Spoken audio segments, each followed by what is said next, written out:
The neon lights of Las Vegas still burned bright against the midnight sky when Sophia Martinez vanished from the Strip in 1999. Population over 1 million, but somehow she disappeared without a trace. That sweltering July night, the air was thick with heat and cigarette smoke, tourists shuffling between casinos as the young blackjack dealer finished her shift at the Golden Nugget.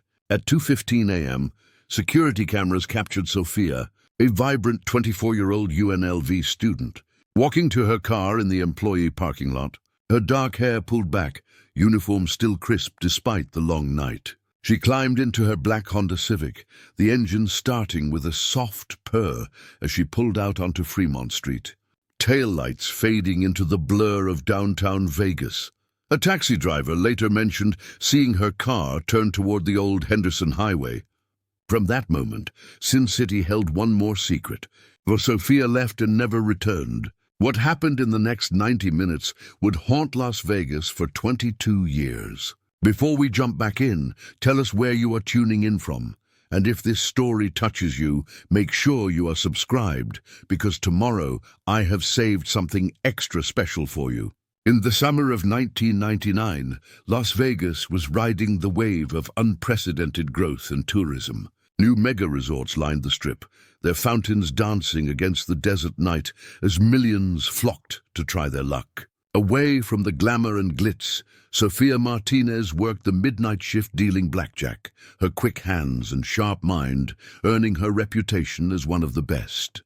Born to Mexican immigrants who had settled in Nevada, seeking the American dream, Sophia was their pride, a hard-working student just 2 semesters away from completing her business degree. On the night of July 18th, the Golden Nugget casino floor buzzed with typical weekend energy, slot machines chiming victory and defeat, dice tumbling across felt tables, and the constant shuffle of cards. Sophia worked table 7, dealing hands with practiced precision, occasionally brushing back a strand of hair that escaped her neat ponytail. Friends and co-workers would later recall that she seemed tired but happy that night, mentioning plans to visit her parents for Sunday dinner the next day. At 2 a.m., Sophia cashed out, collected her tips, and headed to the employee lounge. Security footage showed her changing from her dealer vest, checking her phone, and waving goodbye to a security guard. The timestamp read 2:15 a.m.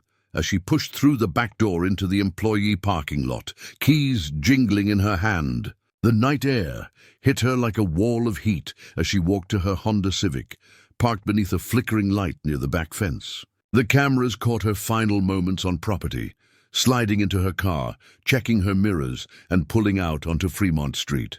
The Honda turned right, joining the stream of late-night traffic in downtown Vegas. A taxi driver waiting for fares noticed her car heading east toward the Henderson highway, its taillights eventually swallowed by the desert night. That was the last confirmed sighting of Sophia Martinez. When morning came, the Las Vegas sun beat down on the city, tourists already gathering at hotel pools, while locals hid from the scorching heat. In a modest stucco house in North Las Vegas, Carmen Martinez checked her phone repeatedly, anxiety building with each unanswered call. Sophia always texted after her shift, a simple message letting her mother know she had arrived home safely. That morning, no text came.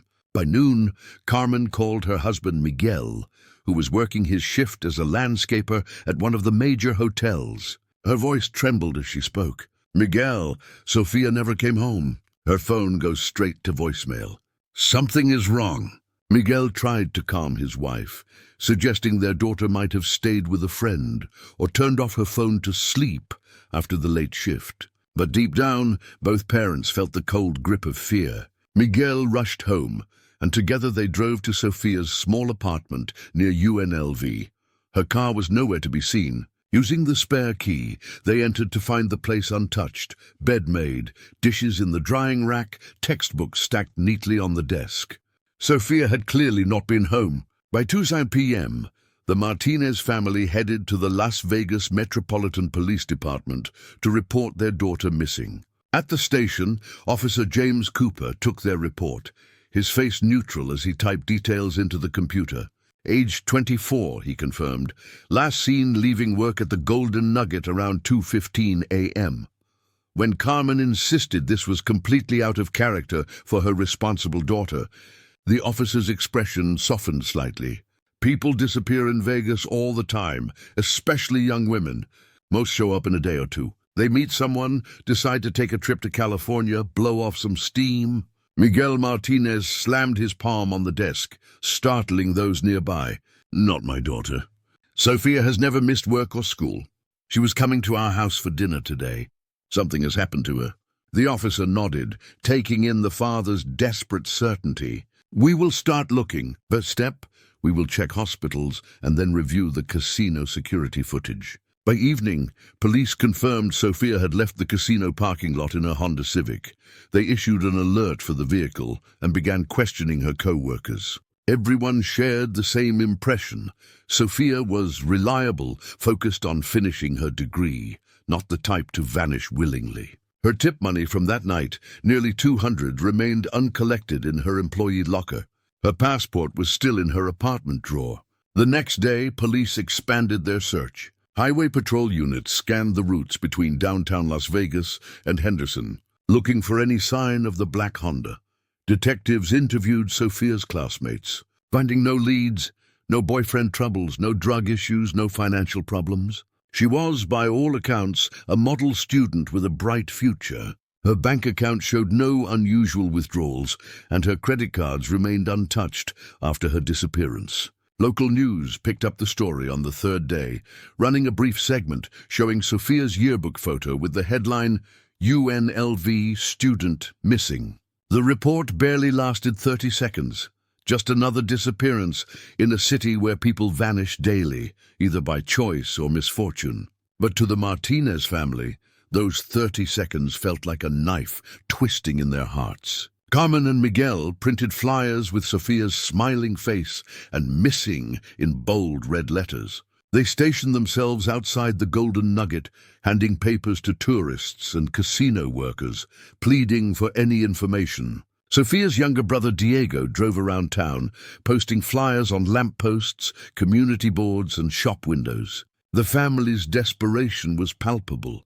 Their eyes red from crying, voices hoarse from asking the same questions repeatedly. As days stretched into weeks, the initial police enthusiasm waned. Detective Frank Reynolds, assigned to the case, met with the family to discuss progress. Sitting in their living room, surrounded by Sophia's childhood photos, he explained the reality they faced. We have checked every hospital, every accident report. We have reviewed hours of traffic camera footage. The Honda was last seen on East Fremont Street, heading toward the highway. After that, nothing. Carmen clutched a rosary, her knuckles white. So what now? You just give up? Detective Reynolds shook his head. We never close a missing persons case. But I have to be honest. Without new information, our active investigation will slow down. If the car shows up, if her credit cards are used, if anyone reports seeing her, we will follow up immediately. Miguel stood up, his face a mask of anger and grief. She is out there somewhere. My daughter did not just vanish into thin air. The detective nodded sympathetically, leaving behind his card with a direct line. Call me anytime, day or night, if you hear anything. As summer turned to fall, Las Vegas continued its 24-hour cycle of gambling, shows, and excess. New missing persons cases filled police files. New faces appeared on flyers stapled to community boards. Sophia Martinez became yesterday's mystery, her case file gathering dust as more pressing crimes demanded attention. But for her family, time stood still. Carmen attended Mass daily, lighting candles and praying for her daughter's return. Miguel worked double shifts to pay for a private investigator who retraced the same paths the police had already covered. Diego deferred his college acceptance, unable to celebrate his achievements while his sister remained missing. In their home, Sophia's room remained untouched, like a shrine to a life interrupted. Preparing and narrating this story took us a lot of time. So if you are enjoying it, subscribe to our channel. It means a lot to us. Now back to the story. The private investigator, Robert Daniels, brought a glimmer of hope 3 months after the disappearance. A convenience store clerk on the Henderson highway remembered seeing a young woman matching Sophia's description the night she vanished. The woman had appeared distressed, looking over her shoulder repeatedly before purchasing a bottle of water. She had left quickly when a black SUV pulled into the parking lot. The store's security system had been broken that week, leaving no footage to confirm the sighting. Detective Reynolds followed up, interviewing the clerk again and canvassing nearby businesses. The lead fizzled when no other witnesses came forward, and the clerk admitted he could not be certain about the date. It might have been Sophia, or it might have been any of the thousands of young women passing through Vegas that summer. By Christmas, the Martinez family faced their first holiday without their daughter. They kept her stocking hung by the fireplace, a wrapped present underneath the tree, as if expecting her to walk through the door at any moment. Carmen set a place for her at the dinner table, the empty chair a stark reminder of their ongoing nightmare. Miguel had aged years in months, his hair now streaked with gray, deep lines etched around his eyes. The new year brought no answers, only the grim milestone of 6 months since Sophia disappeared. Local media ran a small follow-up story, but there was nothing new to report. The Golden Nugget had long since filled Sophia's position with another dealer. Her UNLV professors eventually cleared her incomplete grades from the system. The bureaucracy of life moved forward, erasing her absence one administrative decision at a time. Las Vegas, a city built on forgetting yesterday's losses and focusing on tomorrow's possibilities, seemed determined to move past the mystery of the missing blackjack dealer. But the Martinez family refused to let Sophia become just another statistic, just another name on a missing persons list. They organized monthly searches in the desert areas surrounding the city, groups of volunteers combing rocky terrain for any sign of Sophia or her Honda Civic. These searches brought the family into contact with others experiencing similar pain. Parents of missing children, siblings of vanished teenagers, spouses of adults who stepped out for errands and never returned. Together they formed a support group, meeting weekly in a church basement to share information, resources, and most importantly, understanding. In a city that preferred to showcase its winners, they became the voice for those who had lost everything. 1 year after Sophia's disappearance, the Martinez family held a candlelight vigil outside the Golden Nugget. Nearly 100 people gathered, holding photos of Sophia and other missing individuals from the Las Vegas area. Local news covered the event, interviewing Carmen about her daughter. "We will never stop looking," she said, her voice strong despite her fragile appearance. "Someone knows what happened to Sophia. We pray they find the courage to come forward." Your destino tetestom. Detective Reynolds attended the vigil, standing quietly at the back of the crowd. Afterward, he approached the family with an update. "We have reopened several cold cases due to new DNA technology. I've submitted Sophia's hairbrush and toothbrush for analysis. If there is anything to find, we will find it." It was a small comfort, but the family clung to it desperately. As years passed, the Martinez family learned to live with uncertainty. They moved through life carrying their grief like a shadow, always present, but sometimes less visible in certain light. Miguel continued working at the hotel. Carmen volunteered with organizations supporting families of missing persons, and Diego eventually enrolled in community college, studying criminal justice with the hope of someday helping others like his sister. Las Vegas continued to transform. Old casinos imploded to make way for newer, more extravagant resorts.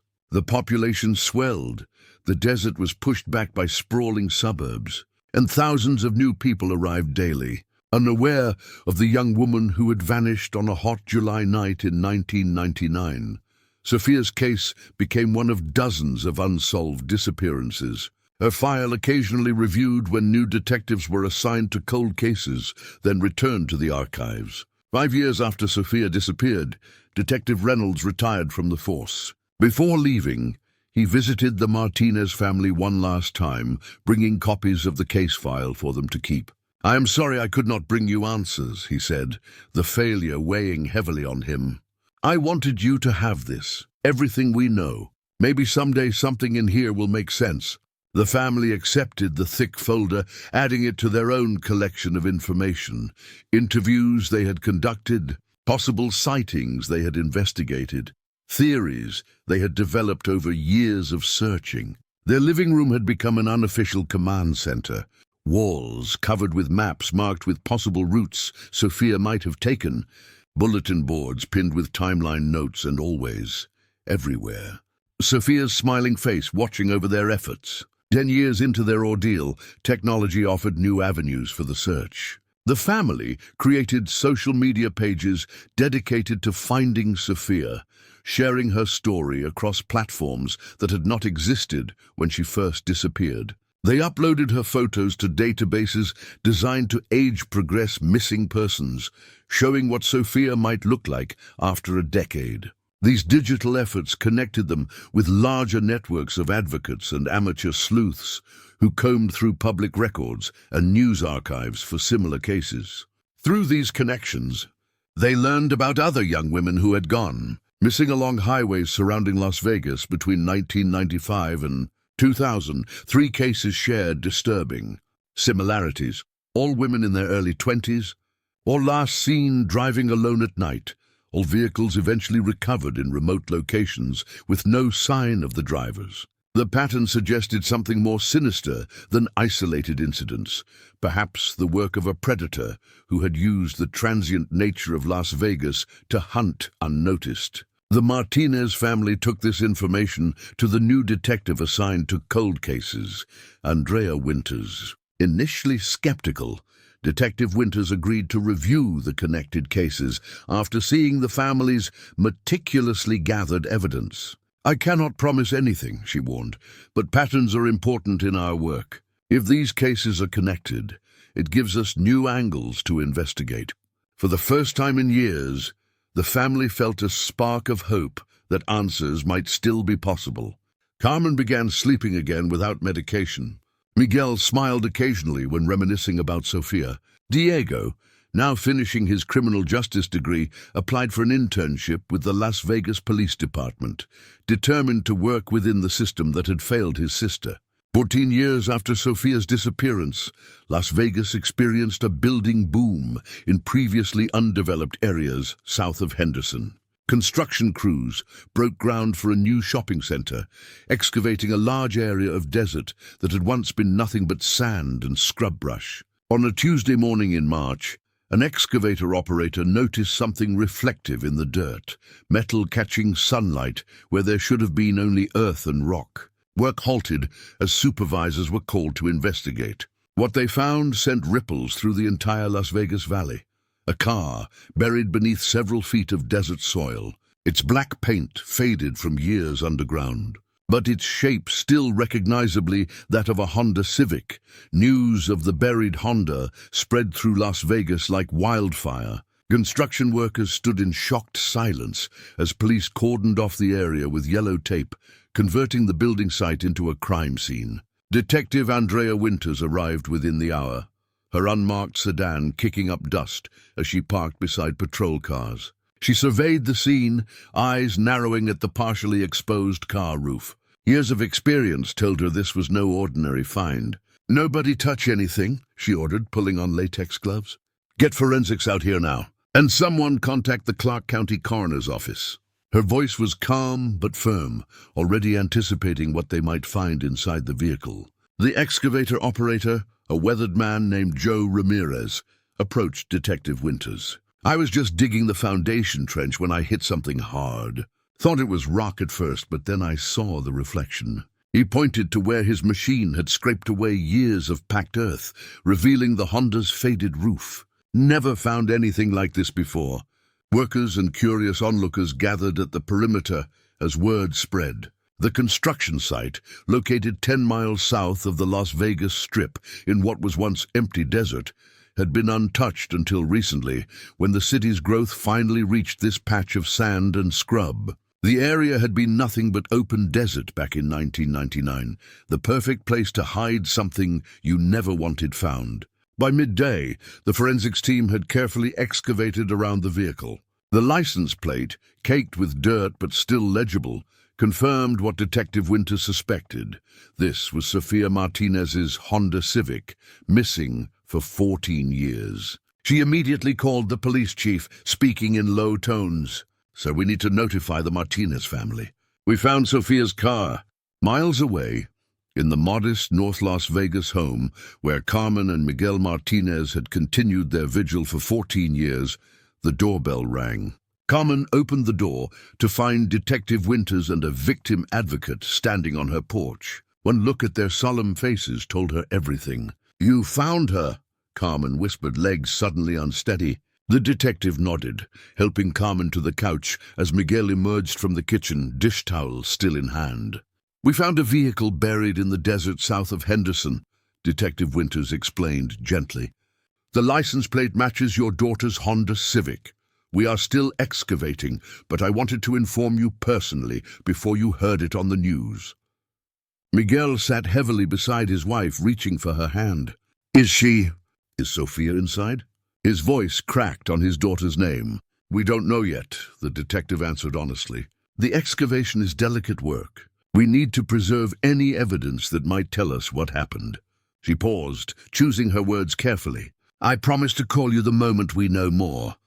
Back at the construction site, the forensics team worked methodically as the sun beat down. The car was gradually revealed, the black paint now a faded gray from years underground. The windows were intact, but opaque with dust. No one could yet see inside, which only heightened the tension among investigators. Dr. Elaine Chen, the county's senior forensic anthropologist, supervised as the last of the dirt was cleared away. "We need to document everything exactly as we find it," she reminded her team. "This car has been a time capsule for 14 years. Every grain of sand might tell us something." By late afternoon, the Honda was fully excavated, resting in a dirt crater like an artifact from another time. Police photographers circled it, capturing images from every angle. The decision was made to open the vehicle on site rather than risk disturbing potential evidence during transport. Detective Winters stood back as technicians prepared to open the driver's door. The crowd of officers fell silent. With a creak of protesting metal, the door swung open. Inside, the seat was empty. There was no body. A collective breath released, followed immediately by confusion. If Sophia wasn't in the car, where was she? The forensics team moved in quickly, examining the interior. The keys were still in the ignition.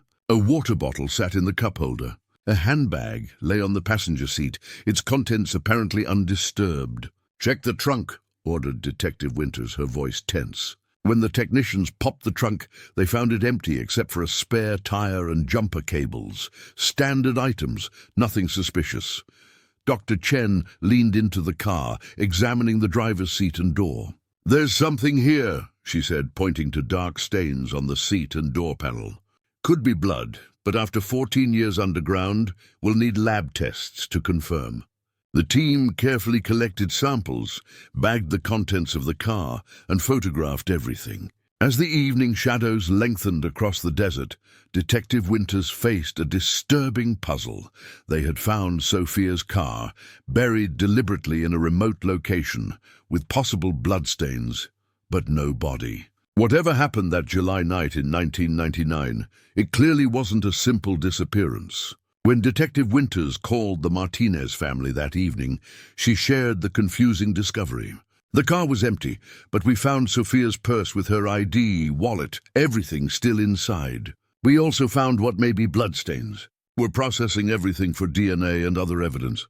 Carmen and Miguel absorbed this news in stunned silence. For 14 years, they had imagined countless scenarios, but finding the car buried without their daughter was a cruel twist they hadn't anticipated.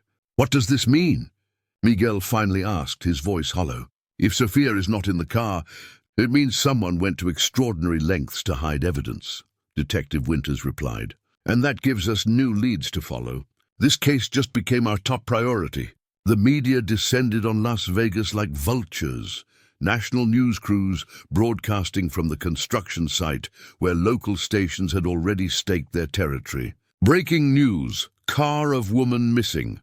Since 1999, found buried in desert, flashed across television screens nationwide.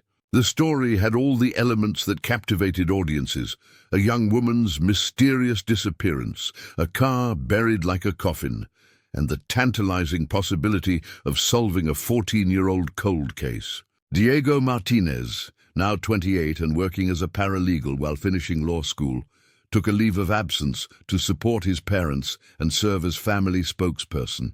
Standing before a forest of microphones, his voice steady despite the emotion in his eyes, he said, "My sister Sophia disappeared 14 years ago. We never stopped looking for her, never stopped hoping for answers. The discovery of her car is painful, but also represents the first real progress in her case. We ask anyone who knows anything to please come forward now."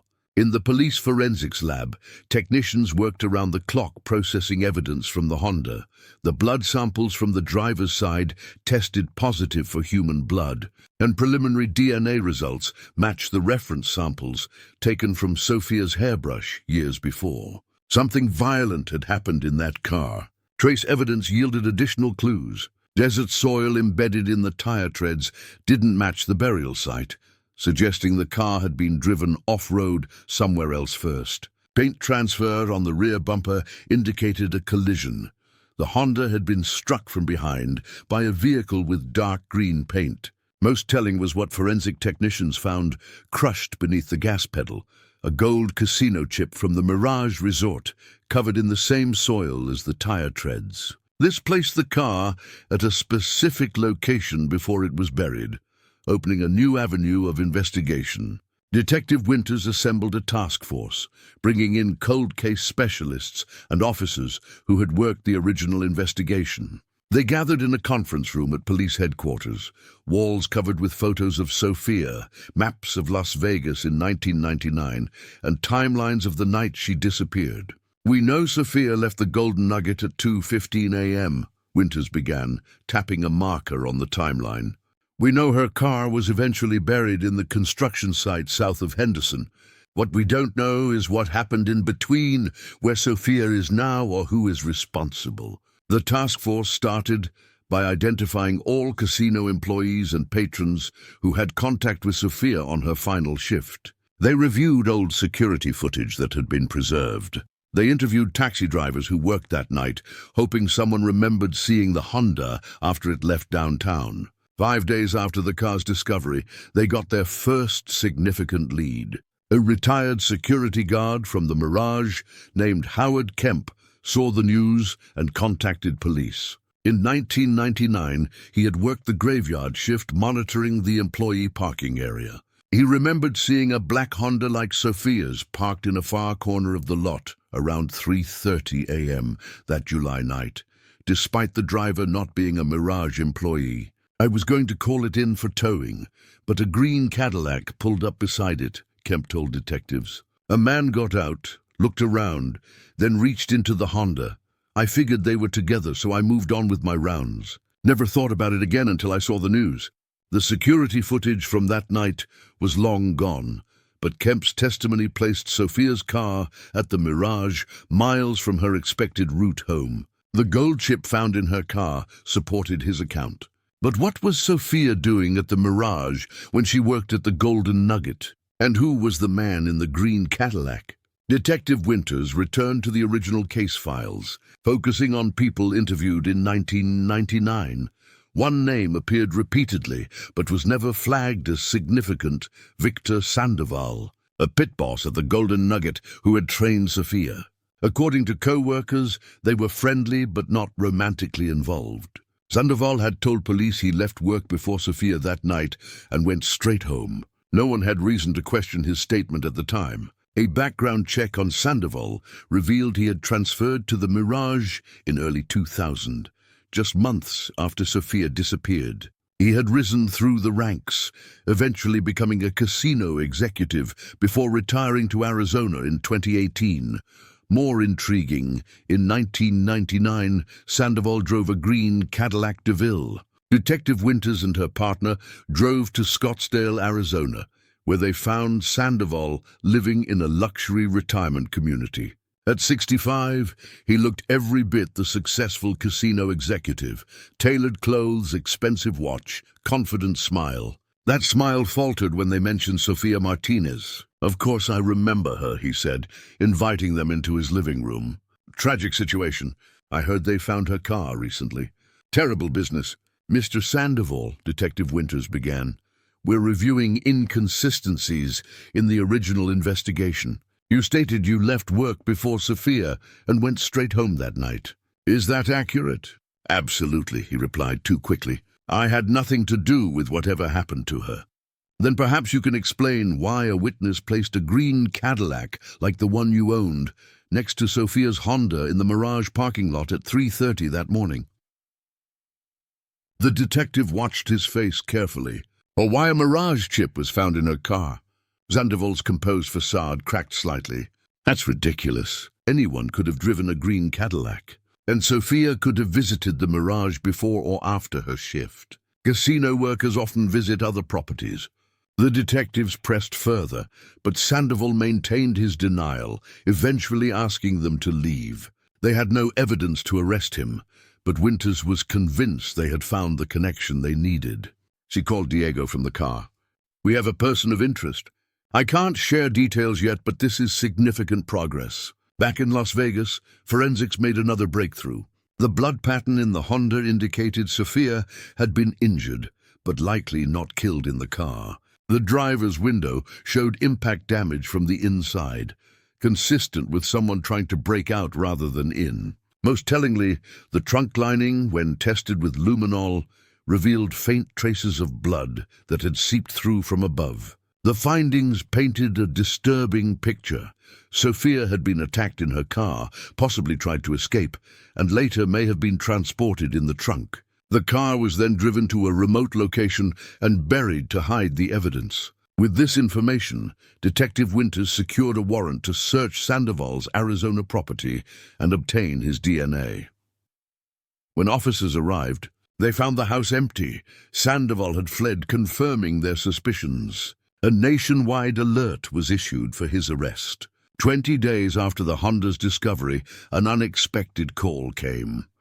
Into police headquarters, a man identifying himself as Raymond Kruger, a retired contractor, had information about the case. Detective Winters met him at a coffee shop near the Strip, where the elderly man nervously twisted his coffee cup. "I did something wrong years ago," he began. "I need to make it right."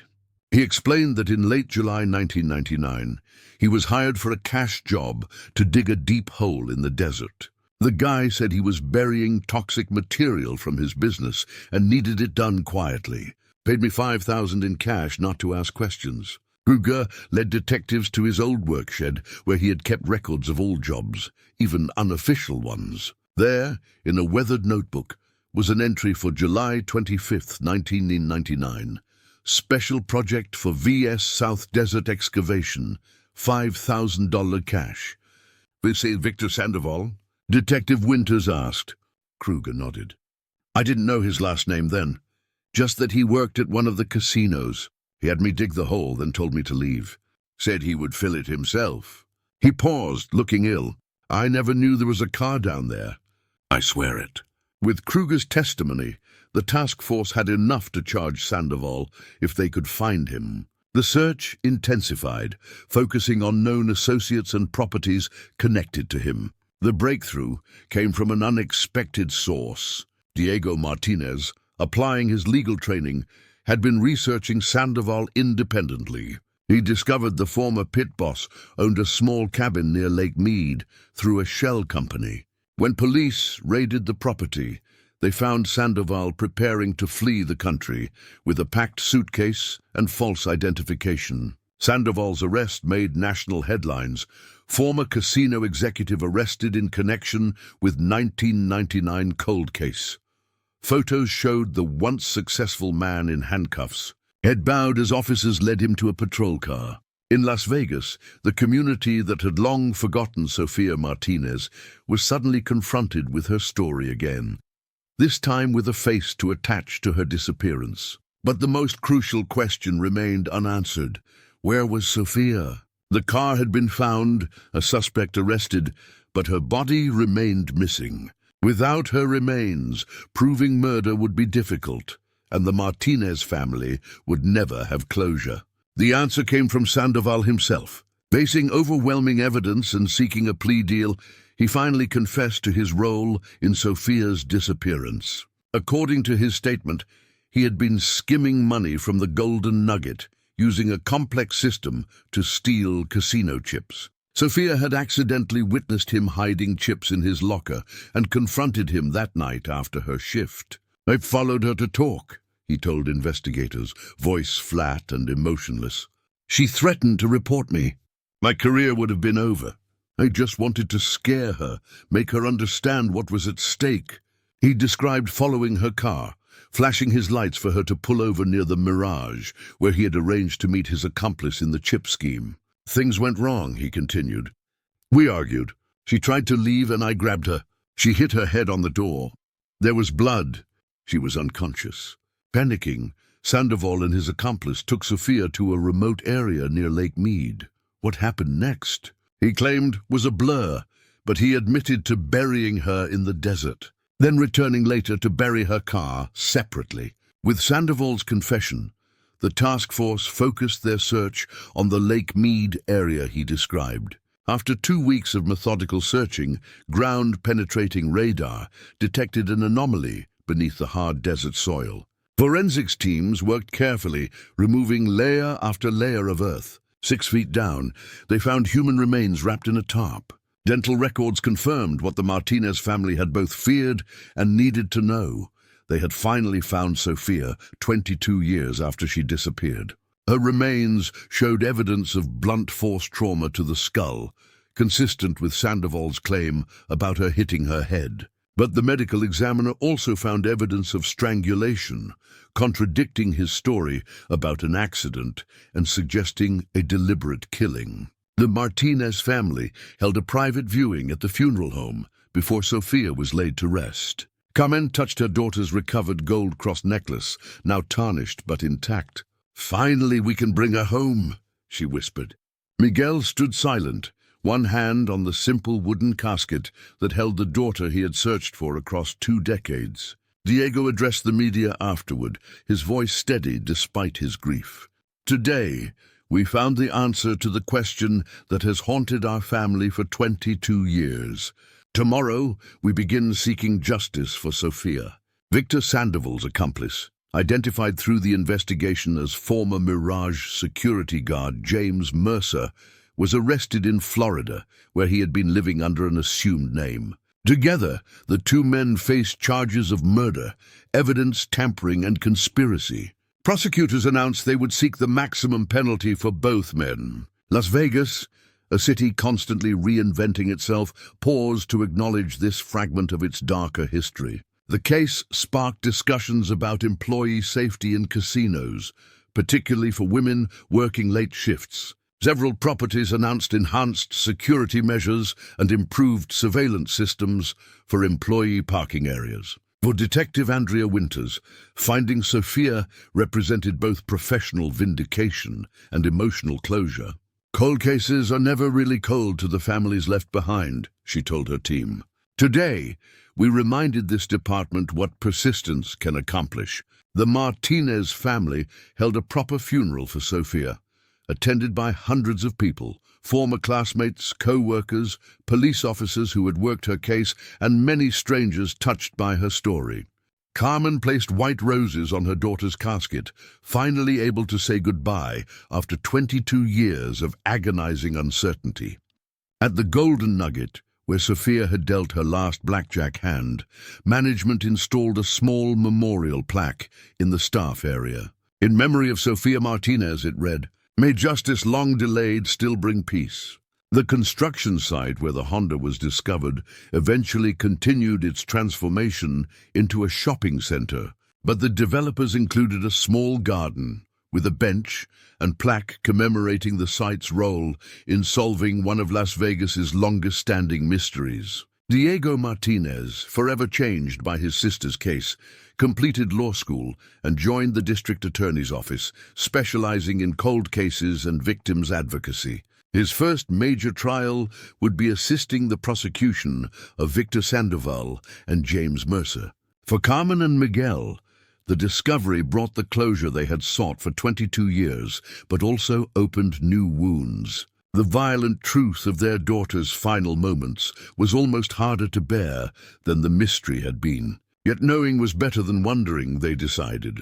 At least now they could visit her grave, bring flowers, speak to her in person, rather than to empty air. A summer returned to Las Vegas, bringing with it the scorching heat that had marked the night of Sophia's disappearance so many years ago. The Martinez family gathered at her grave. They no longer searched maps or checked hotlines or posted flyers. Their search was over. Now they could finally begin to heal. The trial of Victor Sandoval and James Mercer began on a cool November morning in 2021. The Las Vegas Justice Center surrounded by media vans and curious onlookers. Inside the crowded courtroom, the Martinez family sat in the front row, watching as their daughter's alleged killers were led in wearing suits that could not disguise their prison pallor. Carmen clutched her rosary, Miguel stared straight ahead, and Diego took careful notes, now part of the prosecution team after being granted special permission to work his sister's case. District Attorney Melissa Hammond opened with a powerful statement, her voice filling the hushed courtroom. 22 years ago, Sophia Martinez went to work at the Golden Nugget casino. She dealt cards, she smiled at customers, and she looked forward to finishing her business degree. She never came home because these two men, she pointed at Sandoval and Mercer, decided her life was worth less than their scheme to steal casino chips. The prosecution's case was methodical, building a timeline that began with Sophia's final shift and ended with the discovery of her remains. Forensic experts presented evidence from both the car and her body, detailing how the physical evidence contradicted the defendant's initial claims of an accident. Security experts explained how the chip-skimming scheme worked, painting Sandoval as the mastermind who had manipulated his position of authority. Former co-workers testified about seeing Sophia and Sandoval in what appeared to be a heated discussion the night she disappeared. One recalled Sophia looking troubled afterward, confiding to a friend that she had seen something she shouldn't have. The contractor Raymond Kruger described digging the hole where the Honda was buried, his voice shaking as he admitted his unwitting role in concealing evidence. "I never imagined I was helping hide a murder," he said, unable to look at the Martinez family. "Not a day goes by that I don't regret taking that cash." Most damning was the testimony of James Mercer, who had accepted a plea deal in exchange for testifying against Sandoval. Appearing gaunt and nervous on the stand, he recounted that fateful night in chilling detail. "Victor called me around 1 a.m. saying we had a problem," Mercer testified. "He said Sophia had seen him hiding chips and was threatening to report him. He wanted me to help convince her to keep quiet." According to Mercer, they arranged to meet near the Mirage after Sophia's shift. Sandoval followed her car, eventually getting her to pull over by flashing his headlights and waving as if there was a problem with her vehicle. When she stepped out, Victor started talking about how reporting him would ruin everything. "She said she couldn't just ignore it, that it wasn't right," Mercer continued. "That's when he grabbed her arm. She pulled away, slipped and hit her head on the car door. What happened next contradicted Sandoval's version entirely. Mercer claimed that when Sophia regained consciousness in the car, she threatened to report both of them, not just for the theft, but now for assault. Sandoval panicked, wrapping his hands around her throat until she stopped moving. "I kept saying, 'What did you do? What did you do?'" Mercer's voice cracked. "He just said we needed to fix it. We drove her out to Lake Mead. He made me help bury her. A week later, we buried the car separately." Throughout Mercer's testimony, Sandoval sat motionless, his face betraying no emotion. His attorney attempted to paint Mercer as the real killer, trying to minimize his own responsibility by placing the blame on his former boss. But the physical evidence supported Mercer's account. Sophia's hyoid bone was fractured in a manner consistent with strangulation, not an accidental fall. Each day of testimony brought fresh pain to the Martinez family. Carmen often left the courtroom during the most graphic testimony, unable to bear hearing the clinical details of her daughter's final moments. Miguel sat rigid, his eyes never leaving Sandoval, as if trying to understand how another human could have stolen his child's future so callously.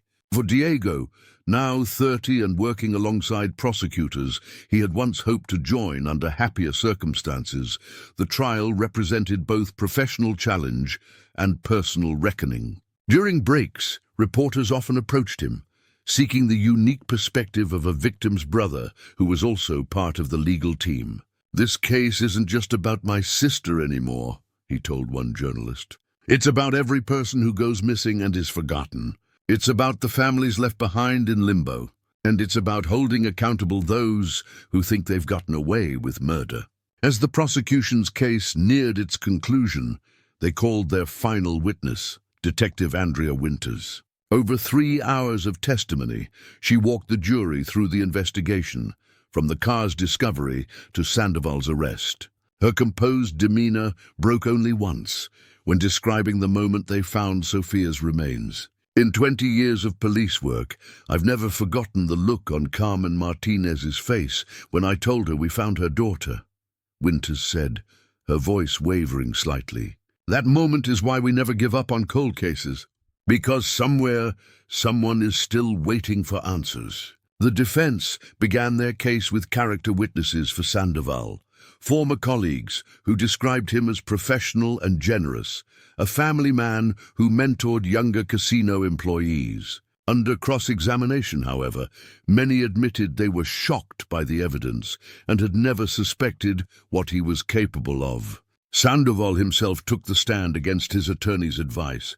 Impeccably dressed and well-spoken, he presented a very different version of events. He admitted to the chip-skimming scheme, but claimed Sophia's death was a tragic accident during a heated argument. He denied strangling her, insisting she died from the head injury, and that panic drove him to hide her body rather than call for help.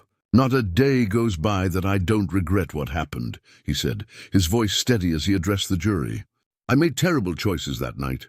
But I never intended for Sophia to die." During cross-examination, District Attorney Hammond systematically dismantled his story, pointing out inconsistencies and presenting the medical evidence that contradicted his claims. "If this was truly an accident, Mr. Sandoval, why did you flee to Arizona when investigators approached you 22 years later?" she asked. "Why did Sophia have bruising on her neck, consistent with strangulation? Why did you need to bury her car miles away from her body?" Sandoval had no convincing answers, his composed facade finally cracking under the weight of evidence and the prosecutor's relentless questioning. After 6 weeks of testimony, closing arguments began. The defense portrayed Sandoval as a man who made a terrible mistake in the heat of the moment, then compounded it by covering up an accident out of fear. They emphasized his otherwise clean record and contributions to the community, suggesting manslaughter rather than murder would be appropriate. The prosecution reminded jurors of the calculated nature of the crime, not just the killing, but the elaborate cover-up that followed, and the 22 years of freedom Sandoval enjoyed while the Martinez family suffered. Sophia Martinez was barely beginning her life, Hammond concluded. She had dreams, plans, a future full of promise. Victor Sandoval stole that future because she witnessed his crime. Then he buried her in the desert like she was nothing, and he walked away to build a successful career. Today, you have the power to deliver the justice Sophia and her family have waited 22 years to receive. The jury deliberated for just 5 hours before returning with their verdict. The courtroom fell silent as they filed in, their faces solemn. When the foreman announced guilty on all counts for both defendants, Carmen closed her eyes and whispered a prayer. Miguel reached for his wife's hand. Diego remained professional despite the emotions surging through him, but his eyes shone with unshed tears. Sandoval showed no reaction to the verdict, his face a mask of indifference. Mercer, already resigned to his fate through his plea deal, simply nodded, as if acknowledging the justice of the outcome. At the sentencing hearing 2 weeks later, The Martinez family finally had their opportunity to address the court through victim impact statements. Carmen spoke first, her voice soft but steady as she held a framed photo of Sophia in her graduation gown. "For 22 years, I set a place at our table on holidays, hoping my daughter might walk through the door," she said. "For 22 years, I prayed to know what happened to her. Now I know, and the truth is more painful than the not knowing. But at least now I can visit her grave. I can bring her flowers. I can talk to her and know she's listening." Miguel spoke briefly, his grief evident in every word. "You did not just kill my daughter," he said, addressing Sandoval directly. "You killed the future she would have had, the career she worked for, the family she might have started, the lives she would have touched. You stole all of that from her and from us." Diego's statement was last, delivered with the measured tone of the attorney he had become because of his sister's case. "My sister's disappearance changed the course of my life," he said. "It led me to study law, to want to speak for those who can no longer speak for themselves. In that way, Sophia continues to touch lives. Her memory continues to matter. And that is something the defendants could not bury, no matter how deep they dug." Judge Marion Reeves sentenced Sandoval to life in prison without the possibility of parole for first-degree murder, with additional consecutive sentences for the conspiracy and evidence tampering charges. Mercer, in accordance with his plea agreement, received 25 years with the possibility of parole after serving 15. As the defendants were led away, Carmen turned to Detective Winters, who sat behind the family. "Thank you for not giving up," she said simply, embracing the woman who had finally brought her daughter home. Outside the courthouse, reporters clamored for statements. Diego stepped forward, flanked by his parents. "Today, justice was served not just for Sophia, but for every family waiting for answers," he said. "This case proves that time does not erase the truth. It does not wash away evidence. It does not absolve guilt." In the days following the verdict, Las Vegas media ran special reports on the case, examining how it had changed policies within the casino industry and law enforcement. Several casinos had implemented enhanced security measures for employees working late shifts. The police department had increased resources for cold case investigations, recognizing the power of new technologies to solve long-dormant cases. The Martinez family established a scholarship in Sophia's name at UNLV for students pursuing degrees in criminal justice or victim advocacy. The first recipient was a young woman whose mother had also been the victim of an unsolved crime, creating a legacy of turning personal tragedy into purpose. 6 months after the trial, the Martinez family invited Detective Winters and her team to their home for dinner. The house that had once been a command center for the search was now transformed. Sophia's photos still adorned the walls, but they were now mixed with new family memories. Diego's law school graduation, his recent engagement, Carmen's volunteer award from the missing persons organization she now led. Around the dinner table, Miguel raised his glass. "To finding answers," he toasted. The others joined him, adding their own thoughts. To justice, to closure, to new beginnings born from painful endings. Detective Winters shared how the case had affected her personally and professionally. "In police work, we're taught to remain detached, to see cases rather than people," she admitted. "But sometimes a case breaks through that barrier. Sophia's did that for me. It reminded me why I became a detective in the first place, to be a voice for those who can no longer speak for themselves." Carmen nodded, understanding in her eyes. "For years, I felt like I was the only one who remembered Sophia, who still spoke her name aloud," she said. "Now I know there were others keeping her memory alive too, even when I couldn't see them working." After dinner, Carmen led the detective to the small memorial garden they had planted in the backyard. A stone bench sat beside a flowering tree, Sophia's name and dates etched into a simple plaque. "This is where I come to talk to her now," Carmen explained. "It feels more peaceful than the cemetery." Detective Winters sat beside her on the bench, both women silent in the soft evening light. "Do you think she knows?" the detective finally asked. That we found her, that the men responsible were held accountable. This Carmen smiled gently. I believe she does. I think she was guiding you all along, making sure the truth would eventually come to light.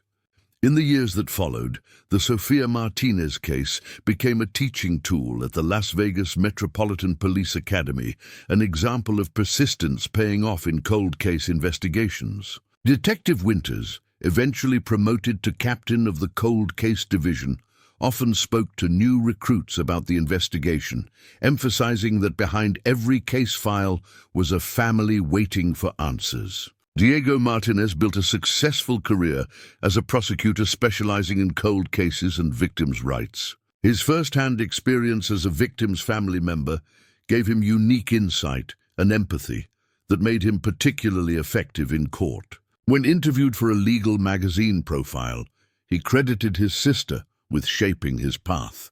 Sophia was always the one who wanted to help others, he said. She was studying business because she planned to open health clinics in underserved communities. I like to think my work is an extension of her dream, helping those who need an advocate, speaking for those who can no longer speak for themselves. Carmen and Miguel found purpose in their pain, establishing a support network for families of missing persons. They hosted monthly meetings where people could share information, resources, and most importantly, understanding. Carmen became known for her compassionate mentoring of newly bereaved families, helping them navigate the complex emotional landscape of having a missing loved one. The not knowing is its own special kind of torture, she often told them. But you are not alone in this, and there is always reason to hope, even when the years pass. The construction site where Sophia's Honda was discovered eventually became a shopping center, but the developers honored their promise to include a small memorial garden. A fountain with a simple plaque became a quiet spot where visitors sometimes left flowers, many not knowing the full story behind the name engraved there. Las Vegas, a city built on forgetting yesterday and focusing only on the next bet, the next show, the next reinvention, found itself unexpectedly changed by the resolution of this decades-old case. Local news stations ran anniversary pieces each year on the date of Sandoval's conviction. Casino security protocols were strengthened industry-wide. Cold cases received renewed attention and resources. 5 years after the trial, a documentary filmmaker approached the Martinez family about telling Sophia's story. After careful consideration, they agreed, seeing it as an opportunity to help other families of missing persons. The resulting film, 22 Years of Silence, won critical acclaim for its sensitive portrayal of both the investigation and the family's decades-long search for answers. At the film's premiere, Carmen addressed the audience with quiet dignity. When Sophia first disappeared, I prayed only to find her, she said. Later, I prayed for justice. Now I pray that her story helps other families find their way through the darkness, that something meaningful can grow from our loss. The film included interviews with everyone connected to the case. Detective Winters describing the moment they found the buried Honda, Raymond Kruger expressing his remorse for his unwitting role, even James Mercer speaking from prison about his guilt and regret. Victor Sandoval declined to participate, maintaining his isolation even behind bars. Most powerful were the scenes of the Martinez family's journey, from the early frantic searches through the long years of waiting to the final moments of justice in the courtroom. Viewers across the country connected with their resilience, their refusal to give up hope even when all signs pointed to the worst. After a screening in New York, a woman approached Carmen with tears streaming down her face. My brother has been missing for 3 years, she said. Everyone told me to move on, to accept that he's gone. Your story gave me permission to keep searching, to keep saying his name. That moment crystallized for Carmen the purpose that had emerged from her pain, to be a beacon for others, lost in the same darkness she had navigated for so long. As long as someone remembers, as long as someone keeps searching, there is hope, she told the woman, embracing her tightly. 10 years after Sophia's case was solved, Las Vegas had changed dramatically. New casinos had risen, old landmarks had been imploded to make way for the next evolution of the city. But some things remained constant.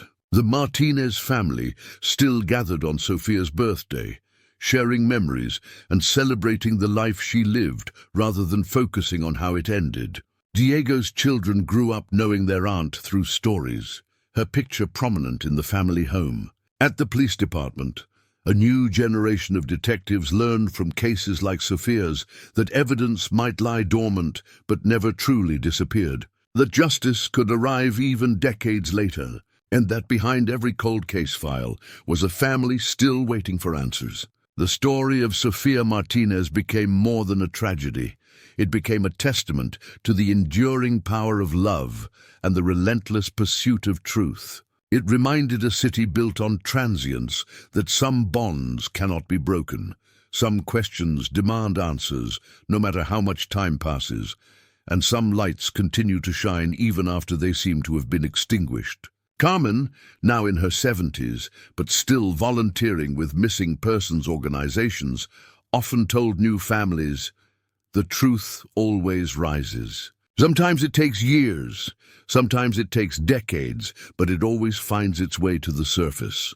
And in a city known for burying its past beneath newer, shinier facades, that might be Sophia's most enduring legacy, the reminder that what is hidden will eventually be revealed, that justice delayed is not necessarily justice denied, and that love can sustain hope even through the darkest of nights. The story of Las Vegas 1999 became more than just another cold case on a dusty shelf. It became a reminder that even in Sin City, where secrets are currency and reinvention is constant, the truth demands to be heard, no matter how long the wait, no matter how deep the burial, no matter how powerful those who wish to keep it hidden.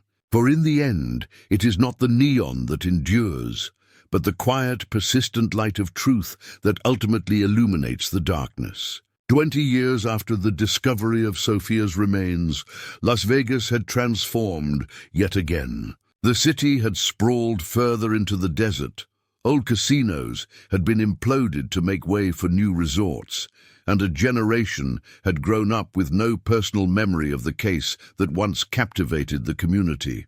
Yet in certain circles, the story of Sophia Martinez remained alive, a powerful reminder that even in a city built on forgetting, some truths refuse to stay buried. On the anniversary of Sandoval's conviction, the Las Vegas Review-Journal ran a retrospective piece titled "The Case That Changed Vegas." The article detailed how casino security protocols had been overhauled in the wake of Sophia's case, with particular emphasis on employee safety. New lighting and parking areas, escort services for late-night shifts, and enhanced surveillance had become industry standards. The chip accountability systems had been completely redesigned to prevent the kind of skimming scheme that led to Sophia's murder. Diego Martinez, now 50 and a respected judge in Clark County, was interviewed for the piece. His dark hair now streaked with silver, he spoke with the measured wisdom of someone who had dedicated his life to justice because of personal tragedy. "My sister's case taught me that justice isn't always swift, but it is persistent," he told the reporter. "Every case that crosses my bench represents someone's life, someone's family. I never forget that because I lived the other side of the equation." And the anniversary prompted a reunion of those who had worked on solving the case. Detective Andrea Winters, long retired but still sharp at 72, joined Diego and his parents for dinner at their home. Carmen, now in her 80s, moved slowly with a walker, but her mind remained clear, especially when it came to memories of her daughter and the long search for answers. "I never thought I would reach this age still talking about Sophia's case," Carmen said, as they gathered in the living room afterward. "But here we are, still finding meaning in what happened, still seeing how her story touches others." Miguel, quieter than his wife but no less affected by the decades of grief and eventual resolution, nodded in agreement. "Sometimes I think about how different our lives would have been if she had just made it home that night," he said. "But then I look at what Diego has accomplished, the people he has helped, and I see purpose even in our darkest moments." Detective Winters shared updates on other cold cases that had been solved using lessons learned from Sophia's investigation. "Your daughter's case changed how we approach long-term investigations," she told Carmen and Miguel. "The techniques we developed, the way we preserved evidence, the emphasis on never giving up, these have helped bring closure to dozens of other families." The conversation turned to Victor Sandoval, still serving his life sentence at Nevada State Prison. He had maintained his isolation behind bars, refusing visitors and rarely participating in prison programs. James Mercer, granted parole after serving 17 years, had moved to Oregon where he lived quietly, occasionally speaking to criminology students about how a moment's bad decision had irrevocably altered the course of his life. "Do you ever think about them?" Detective Winters asked Carmen. "The men who took Sophia from you." Carmen considered the question carefully. "Not often, not anymore," she finally answered. "In the early years after the trial, I was consumed with anger. I wanted them to suffer as we had suffered. But that kind of hatred is exhausting. Eventually, I realized that continuing to focus on them was giving them power over yet another part of my life. So I chose to focus instead on Sophia's memory, on helping other families, on finding purpose in the pain." The gathering was interrupted by the arrival of Diego's children, Sophia's niece and nephew, now adults themselves with careers inspired by their family's story.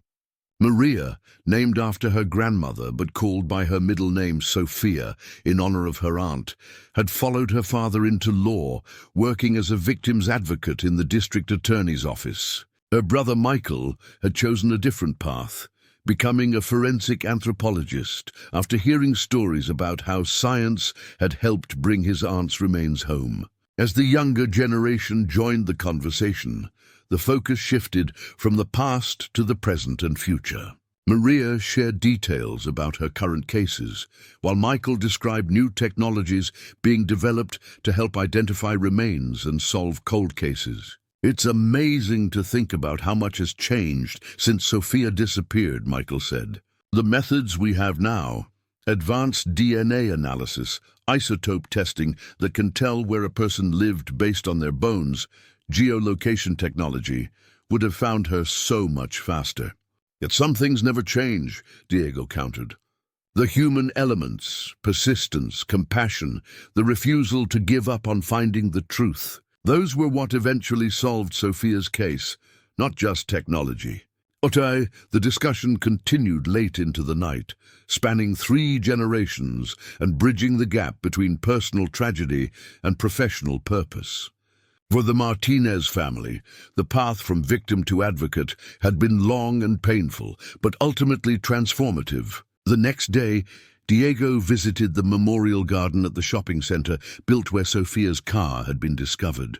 The developers had kept their promise, maintaining a small but beautiful space with a fountain, benches, and a bronze plaque that simply read, "In memory of Sophia Martinez, 1975 to 1999, and all those who disappeared but are not forgotten."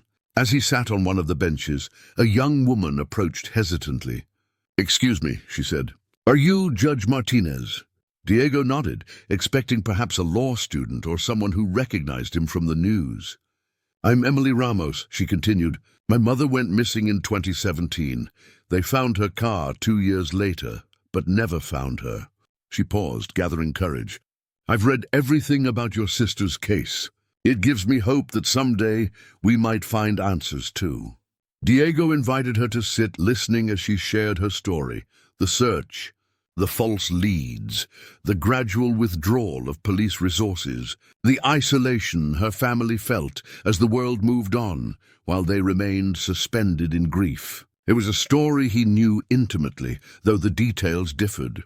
"The hardest part is living with uncertainty," Emily said, "not knowing if I should grieve or hope. My therapist calls it ambiguous loss." "How did you manage all those years?" Diego considered the question carefully. "We lived in the space between hope and grief for 14 years, he finally said. "There's no perfect way to navigate that. Some days we allowed ourselves to hope she might walk through the door. Other days, we prepared ourselves for the worst. What saved us was refusing to let the uncertainty paralyze us. Mark, he told her about his mother's support groups, how connecting with other families in similar situations had provided both comfort and purpose. He described how focusing on action, even small steps like updating flyers or checking in with detectives, had given them a sense of agency when everything else felt out of control. And most importantly, he added, we kept Sophia present in our lives. We talked about her, celebrated her birthday, shared stories. We didn't let her disappear from our family narrative just because she had disappeared physically. Emily nodded, wiping away tears. That's what I'm trying to do for my mom. Keep her story alive, keep asking questions. Sometimes it feels pointless, but hearing about your family makes me think it matters. It does matter, Diego assured her. Every call you make, every question you ask, keeps the case active in someone's mind. And you never know which question might lead to an answer. Before she left, Diego gave Emily his card, promising to connect her with resources and investigators who specialized in cold cases. As he watched her walk away, he was struck by the continuity of human experience, how the path his family had walked decades ago was now being traveled by a new generation, each case unique yet bound by common threads of loss, uncertainty, and the fundamental need for answers. That evening, Diego joined his parents and children for their annual visit to Sophia's grave. The cemetery had changed over the decades. Trees that were saplings when she was buried now provided generous shade, and newer sections had expanded as the city grew. But Sophia's corner remained peaceful, her simple headstone adorned with fresh flowers for the anniversary. Carmen placed a small stone on the marker, a tradition she had maintained for 20 years. I was thinking today about all the lives Sophia has touched, she said. Not just ours, but all the families who found answers because of how her case changed things. All the young women who work safer shifts because of new security measures. All the cold case detectives who were inspired by her story. Miguel nodded, his weathered hand resting on the headstone. She accomplished more in death than many do in a lifetime, he said quietly. Maria placed the framed photo she brought each year, a recent family picture, keeping Sophia updated on their growing family. I wish I had known her, she said, but in many ways, I feel like I do. Her story shaped all of us.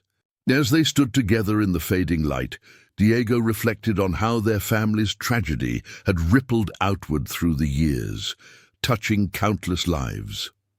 The casino worker, whose murder had gone unsolved for decades, had in the end helped create safer workplaces for those who came after her.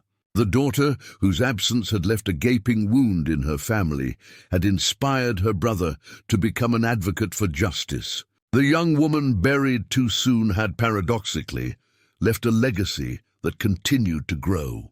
Later that night, back in his study, Diego received an unexpected email from the Cold Case Division of the Las Vegas Metropolitan Police Department.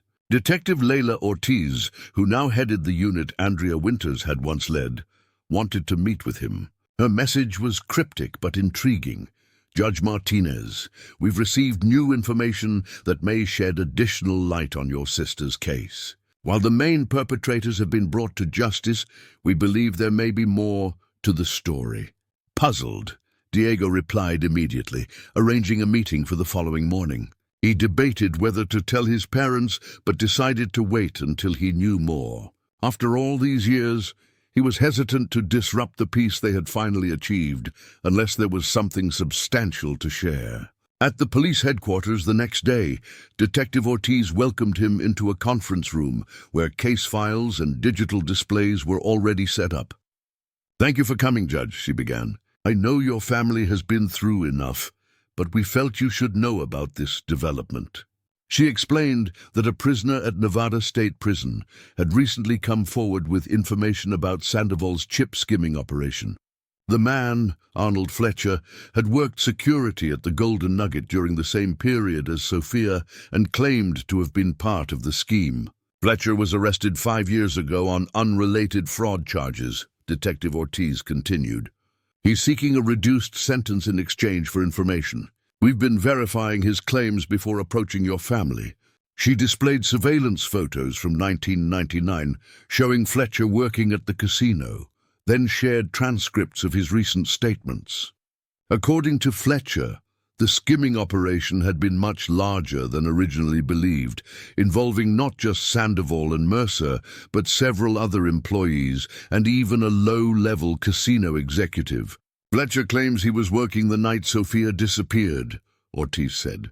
He says Sandoval called him in a panic, saying Sophia had threatened to expose the entire operation. Fletcher admits he advised Sandoval to handle it, but claims he never imagined that meant murder.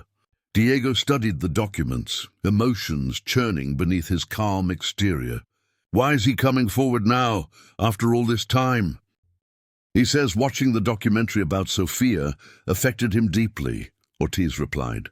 But honestly, he's facing a long sentence and is likely looking for any leverage. What matters is whether his information is credible. Further investigation had corroborated key details of Fletcher's account. Financial records showed suspicious patterns consistent with a larger skimming operation. Employee schedules confirmed he had worked directly with Sandoval and had clocked out shortly after Sophia on the night she disappeared. Most significantly, Fletcher had provided information about evidence that hadn't been public knowledge. Specific details about where Sophia had first confronted Sandoval, information about a burner phone used by the conspirators that night, and the existence of a meeting where the larger group had allegedly discussed what to do about the Sophia problem days before her death. We believe at least some of what he's saying is true, Ortiz concluded, which raises questions about whether others knew what Sandoval and Mercer planned or even helped cover up the crime afterward. Diego absorbed this information in silence, his legal mind working through the implications. Have you approached Sandoval with this? Or Mercer? Not yet, Ortiz replied. Mercer completed his sentence and has been cooperative in the past. We plan to interview him next week. Sandoval still refuses to speak with investigators. For Diego, this revelation stirred complex emotions. The case he had thought resolved was potentially expanding, suggesting Sophia's death might have been not just the desperate act of one man, but something discussed and enabled by a group. It raised painful questions about how many people had known what happened to his sister while his family searched for 14 years. What happens now? He finally asked. We investigate, Ortiz said simply. We follow every lead, interview everyone still living who might have been involved. If there's evidence others participated in covering up your sister's murder, we'll pursue charges where possible, though the statute of limitations may protect some of them from prosecution. Diego nodded, lawyer and victim's brother simultaneously processing the information. My parents have found peace, he said quietly. They've accepted that we know what happened to Sophia, who was responsible, and that justice was served. I'm not sure how they'll handle learning there might be more to the story. I understand, Ortiz assured him.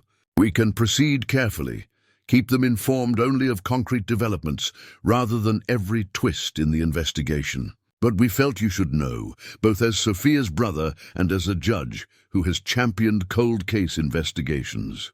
Before leaving, Diego studied the caseboard one last time, noting how technology had transformed police work since his sister's disappearance. Digital timelines, computerized evidence tracking, advanced forensic reports, all tools that hadn't existed or had been in their infancy when Sophia first went missing. Detective Winters always said, cases aren't solved by technology, but by people who refuse to give up, he commented. I see that's still true, even with all these advancements. Ortiz smiled. She's a legend in the department. We still use many of the protocols she developed for the Martinez investigation as our standard for cold cases. In the weeks that followed, Diego grappled with how much to share with his parents about this new development.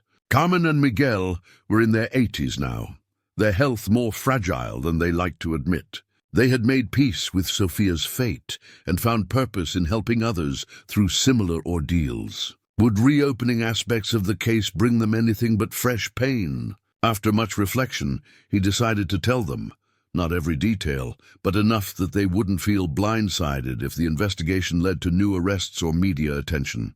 He chose a quiet Sunday afternoon, after their weekly family dinner when his children had departed. "There's something you should know," he began carefully, explaining in simple terms that police had received new information suggesting others might have been involved in covering up Sophia's death. To his surprise, Carmen nodded, as if she had been expecting this. "I always wondered," she said. "It seemed impossible that just two men could have kept such a secret for so long, in a place like Las Vegas, where everyone talks." Miguel leaned forward, suddenly alert in a way Diego hadn't seen in years. "Will they find these other people? Will they face consequences?" "Detective Ortiz is pursuing every lead," Diego assured them. "Some may be beyond prosecution due to time limits on certain charges, but they're determined to uncover the full truth."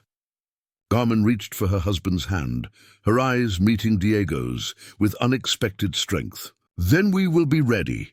If there are more people who knew what happened to our daughter and said nothing while we suffered, they should be exposed, even if they cannot be punished by law."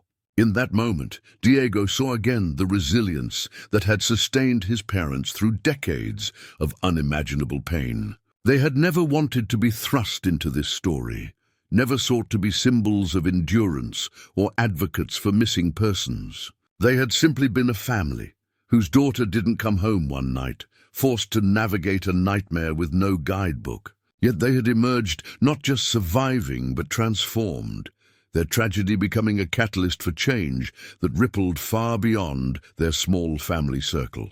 As the new investigation proceeded quietly, life continued. Diego presided over his courtroom. Maria advocated for crime victims. Michael identified remains from archaeological sites and occasional crime scenes. Carmen and Miguel tended their garden and continued supporting families of missing persons. The Martinez family had long ago learned that healing doesn't mean forgetting or moving on, but rather incorporating loss into a life that continues with purpose. On what would have been Sophia's 50th birthday, the family gathered at the memorial garden.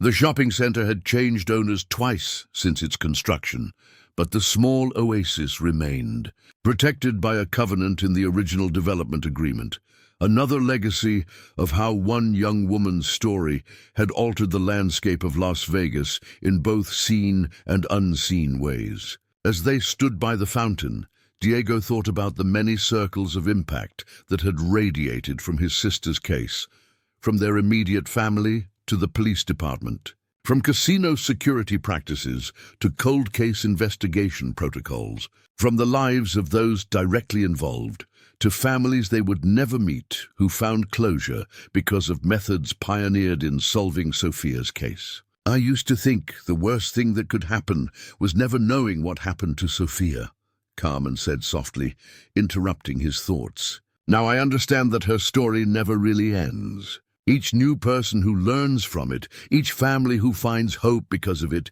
each investigator inspired by it, they all become part of her legacy."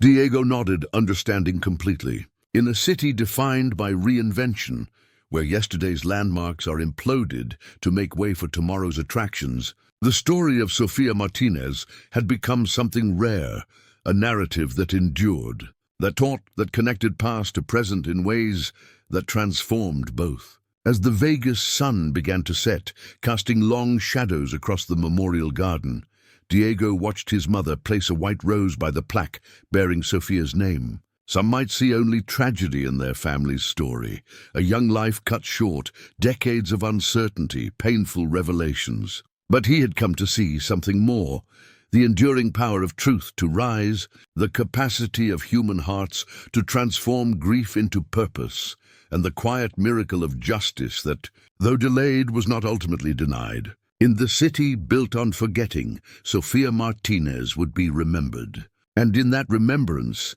lay perhaps the most powerful form of justice, the assurance that her life, though brief, had mattered in ways no one could have imagined on that fateful summer night, when she disappeared into the vast desert darkness of Sin City. Up next, you've got two more standout stories right on your screen. If this one hit the mark, you won't want to pass these up. Just click and check them out. And don't forget to subscribe and turn on the notification bell so you don't miss any upload from us.